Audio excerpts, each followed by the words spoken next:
다음을 계산해 보도록 할게요. 나눗셈은 한 자리씩 비교를 해주는 거야. 먼저 4 안에 12가 들어가는지 확인을 해줘. 안 들어가면 4 위에는 답을 쓸 수가 없는 거야. 그럼 46 안에 12는 들어가지. 그럼 12에 얼마를 곱하면 되는지 생각을 해주는 거야. 모르겠으면 앞에 있는 4 안에 1이 몇 번 들어가는지 확인을 해줘. 그럼 4번 들어가니까 4부터 곱해줘.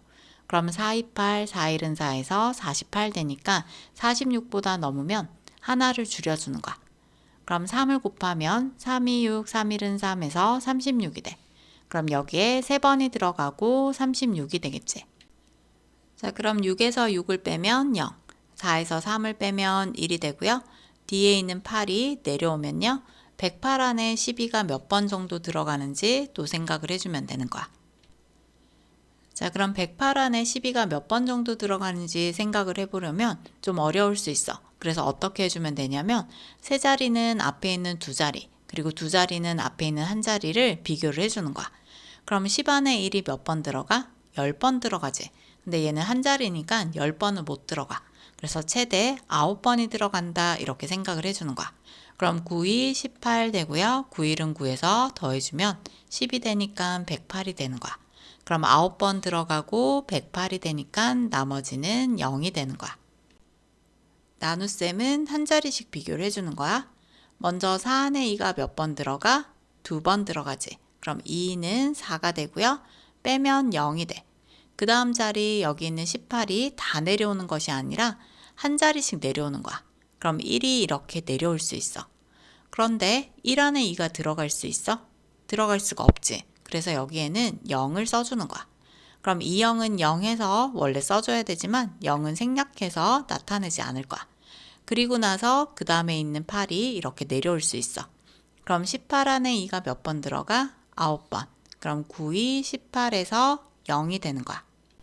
정사각형의 넓이에 대해서 알아보도록 할게요. 정사각형의 넓이라는 것은 정사각형 안에 있는 이 면적의 크기가 얼마나 되는지 구하는 거야.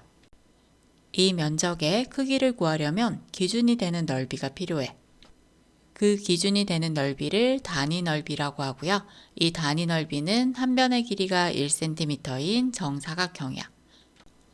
자, 그럼 단위 넓이는 한 변의 길이가 1cm니까 1cm 곱하기 1cm는 1제곱cm가 단위 넓이의 크기가 되는 거고요.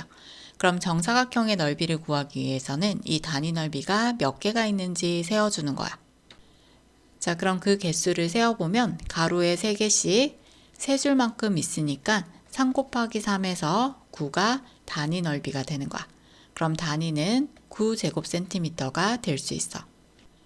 자, 그래서 정사각형의 넓이는 이 한 변의 길이와 한 변의 길이를 곱했을 때 그 넓이를 구할 수 있어서 정사각형의 넓이 공식은 한 변 곱하기 한 변이 되는 거야.